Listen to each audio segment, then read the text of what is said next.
Yes Jubilee hills లో Congress party భారీ మెజార్టీతో దూసుకుపోతోంది. దీనికి సంబంధించి అసలు ఎలాంటి ఫలితాలు అంటే ఎగ్జిట్ పోల్స్ కావచ్చు, మరోపక్క సర్వేలు కావచ్చు, అంచనాలు తలకిందులు చేసింది. అంటే ఎక్స్పెక్ట్ చేసిన దానికంటే మెజార్టీ అధికంగా రాబోతోంది. అసలు ఏంటి ఈ కృషి వెనకాల కారణం ఏంటి? ముఖ్యమంత్రి రేవంత్ రెడ్డి గారా, కాంగ్రెస్ శ్రేణుల మంత్రుల, మనతో పాటు మనకు రేవంత్ రెడ్డి గారు సార్ చూసాను. మీరు జూబ్లీ హిల్స్ ఎన్నికల్ని ప్రతి రోజు నుంచి దాదాపు నోటిఫికేషన్ నుంచి కూడా ఫలితాల వరకు కూడా దగ్గరుండి చూశారు. ఏంటి సార్ ఈ విజయం వెనకాల కారణం ఏంటి? ఇది ప్రజాపాలన గెలుపు. ముఖ్యమంత్రి గారు రాష్ట్ర ప్రజల్లో లాస్ట్ 2 సంవత్సరాలు చేసిన అభివృద్ధి గెలుపు. ఈరోజు కాంగ్రెస్ పార్టీని సమిష్టిగా తీసుకుపోతున్న మహేష్ కుమార్ గౌడ్ గారి గెలుపు. ఈరోజు ఒక బడుగు బలహీన వర్గాల నుంచి వచ్చిన ఒక నాయకుని గెలుపు. కాబట్టి మేము కాంగ్రెస్ నాయకులం అందరం కూడా ప్రజాక్షేత్రంలో పోయి మా ముఖ్యమంత్రి గారు చేసిన అభివృద్ధి కార్యక్రమాలు కానీ, మేము చెప్పిన గ్యారంటీలు కానీ నెరవేర్చినాము. కాబట్టి మీరు మాకు అందరికి ఓటేయాలని చెప్పేసి మేము అందరి దగ్గరికి అభ్యర్థించినాం.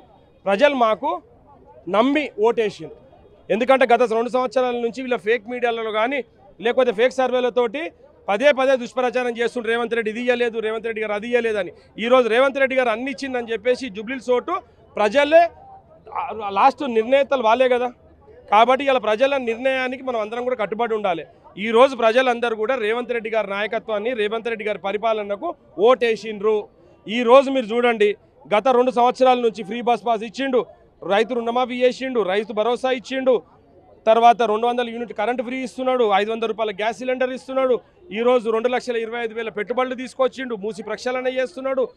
తర్వాత రేవంత్ రెడ్డి గారు చెప్పిన ప్రతి సన్న బియ్యం ఇస్తున్నాడు, ఇంటింటికి ఒక్కొక్క వ్యక్తికి 6 కిలోల బియ్యం. ఇట్లాంటి అభివృద్ధి కార్యక్రమాలు అన్నీ చూసి కూడా రాష్ట్ర ప్రజలందరూ కూడా రేవంత్ రెడ్డి గారి నాయకత్వాన్ని కోరుకుంటున్నారు. ఓకే సార్, ఈరోజు బీఆర్ఎస్ పార్టీ సంబంధించి కేసీఆర్ కావచ్చు, కేటీఆర్ కావచ్చు, హరీష్ రావు కావచ్చు, ఈ 2 ఏళ్ల కాంగ్రెస్ పాలనకు రెఫరెండంగా ఒప్పుకుంటారా, సవాల్ విసిరారు? ఇప్పుడు మీరు ఏం చెప్తారు? గెలిచారు, మరి వాళ్ళు కూడా ఇప్పుడు రెఫరెండం మేము ఇవ్వలేదు, కేటీఆర్ వచ్చి అడిగింది ఇది రెఫరెండం అని. రెఫరెండం ప్రజాక్షేత్రంలో వాళ్ళకు ఈరోజు రిజల్ట్ వచ్చింది. ఇప్పటికైనా కానీ కేటీఆర్ చెప్తున్నా, నీ అహంకారము, నీ పొగరు, నీ ఫకర్ తగ్గించుకో. మీ నాయకులని చీకొడుతున్నారు.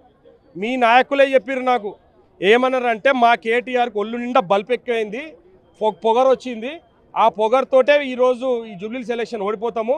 ఎందుకనంటే ఇది సునీత గారు ఓటమి కాదు, ఇది కేటీఆర్, కేసీఆర్, హరీష్, బీఆర్ఎస్ ఓటమి. నేను ఇవాళ చెప్తున్నాను, మా ముఖ్యమంత్రి గారు ఈరోజు ఛాతి బయటికి తీసుకుపోయి నేను ప్రజాపాలన అందిస్తున్నా, ఇది రెఫరెండం అని కేటీఆర్ అడుగుతున్నాడు. నేను చేసిన అభివృద్ధి, నేను చేసిన ప్రామిస్లు అన్నీ కూడా మీరు నమ్మండి అయితే నాకు ఓటేయమండి అని చెప్పి ముఖ్యమంత్రి గారు ప్రచారానికి వచ్చిండు. కేసీఆర్ ఎందుకు వస్తలేడు? ఒక దొర. ఇప్పుడు నేను ఒక మాట చెప్తున్నా, ఒక సునీత గారి మీద వాళ్ళకి అంత సానుభూతి ఉన్నదంటే కేసీఆర్ ఎందుకు రాలేదు ప్రచారానికి? అంటే వాళ్ళే ఒకరు, వాళ్ళ పొగరు, వాళ్ళ అహంకారము, ప్రజలు మమ్మల్ని చూసి ఓటేస్తారు అనుకునే ఒక పైశాచిక ఆనందంతో బతుకుతున్నారు. ఒక ఫేక్ సోషల్ మీడియా, ఫేక్ సర్వేలతో బతుకుతున్నారు. కాబట్టి ఇవాళ ప్రజలందరూ కూడా రేవంత్ రెడ్డి గారి నాయకత్వాన్ని బలపరిచిండ్రు. ప్రజానాయకుడు రేవంత్ రెడ్డి గారు అని చెప్పేసి ఈరోజు రాష్ట్ర ప్రజలందరూ కూడా రేవంత్ రెడ్డి గారు నమ్ముతున్నారు. రానున్న స్థానిక సంస్థల ఎలక్షన్లు అయితే ఏంది, మన లోకల్ బాడీ ఎలక్షన్స్లో మేము బ్రహ్మాండమైన మెజార్టీతో గెలుస్తాము. రేవంత్ రెడ్డి గారు చెప్పినట్టే చెప్పిండు, ఈ ప్రభుత్వం పోతుంది, ప్రజాపాలన ప్రభుత్వం వస్తుంది అని. ప్రజాపాలన ప్రభుత్వం వచ్చింది. తర్వాత పార్లమెంట్ ఎలక్షన్స్లో గుండు సున్నా వస్తుంది అన్నట్టు గుండు సున్నా తీసుకొచ్చిండ్రు. ఇది రెఫరెండం అని వాళ్ళే అడిగినరు. దీంట్లో కూడా మేమే గెలుస్తామని ముఖ్యమంత్రి గారు చెప్పిండ్రు.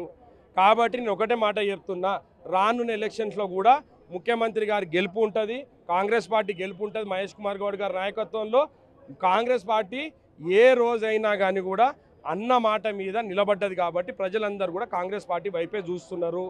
ఈ ప్రజాపాలనకు ఎటువంటి దోకా లేదు.